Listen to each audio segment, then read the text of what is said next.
Pamela Bursler, and I'm managing member of G3 Green Gardens Group, and we are the conveners of the Urban Soil Carbon Water Summit, which next year is going to be just called the Soil Summit because it's hard to remember.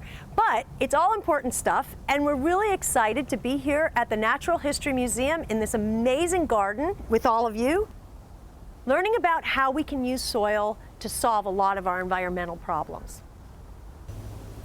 My name is Carol Bornstein. I'm the director of the Nature Gardens at the Natural History Museum of Los Angeles County.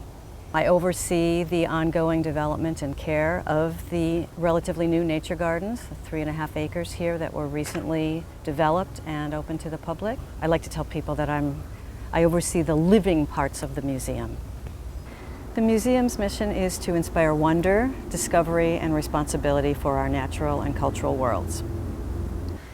The museum is an educational research institution, and the focus of this summit is all about sharing the science as well as providing an educational conduit for people who are interested in this topic. And it's extremely relevant to what the museum is focusing on right now, which is nature in the urban landscape. Sophie Parker from the Nature Conservancy is going to help us demystify how this soil biome actually works. My name is Sophie Parker. I'm a scientist for the Nature Conservancy, and the mission of the Nature Conservancy is to protect the lands and waters on which all life depends. And this meshes really well with the goal of the summit, because most of the life on Earth is actually found in the soil. Soil to me is one of the last frontiers, and there's just a tremendous amount of information yet to be discovered, and that I think fits in with a lot of what's going on here in terms of research at the museum. We built these gardens, like I said, to provide an opportunity for our visitors to connect with nature, and in building the gardens, a tremendous amount of emphasis among the staff and our consultants had to do with the soils that were here and the changes that we had to make in order to make this garden thrive. I became interested in becoming a soil ecologist after a field trip that I took as a student. We went out into the forest and actually dug a hole into the ground to look at the soil.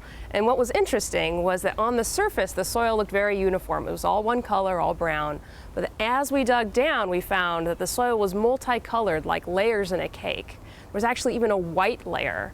And what I came to understand is that there were many mysteries down in the soil that needed to be uncovered. And that's how I became interested in soil ecology. One of the issues with talking about soil is you can't see it, really. I mean, it's all below ground. This conference is all about how do we demystify what's going on in the soil. Just because we can't see something with the naked eye does not mean it's not important. You've probably killed most of the viability, the living organisms that were there that could help sustain plants, because you need those to make the nutrients available and the water available for the plants. And so solutions to new formulas, new ways to think about from the beginning of any project, and or from a project that's already been in place, how to repair. To bring back life to the soil that has been so substantially degraded. It's easy to remember what is healthy living soil. It's essentially oxygen, water, and life, or OWL, as we like to say. And living soil is comprised of billions of microbes that all work together with plants. We are completely dependent on the soil, so it's a mistake not to think about it. I think the museum sees itself as being on the cutting edge of, again, this bridge between the science and passing along that information to our constituents, all the many visitors that we have here. And we take our public programming here extremely seriously, and we have developed, in my short tenure here, all kinds of different programs for our diverse audiences, and this is another example of being out on the leading edge of making sure that we are sharing knowledge that citizens of the planet need to know about. So that's probably one of the main reasons why we decided to do this. I was in a meeting a couple of months ago, and we were talking about a stormwater best management practice. And essentially the people said, you have to remove all of the soil in this area and replace it with engineered soil because we need to have a Brita filter that stormwater can go through and get cleaned. And I thought to myself, wow, we need to have more understanding of how soil actually works. A Brita filter is going to have to be replaced in a couple of years. If we kept the soil in place and we built up that soil biome, we could actually create living soil, and living soil cleans stormwater. I want everybody to learn a little bit more about that.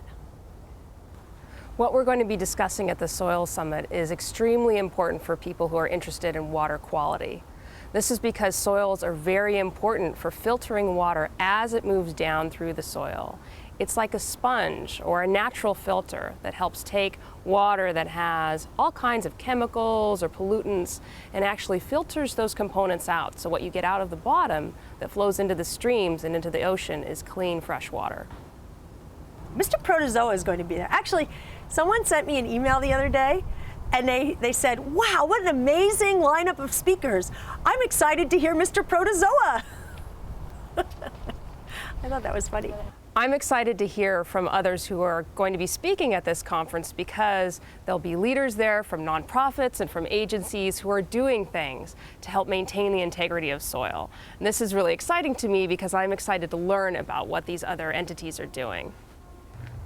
Want to catch Ray Archuleta, the soil guy from NRCS, live and in person? You've got to come to the conference in order to do that. I don't think people realize that the majority of life on Earth lives in the soil because I don't think most people think about the soil very often. Kristen Olson is the author of The Soil Will Save Us. And you know what?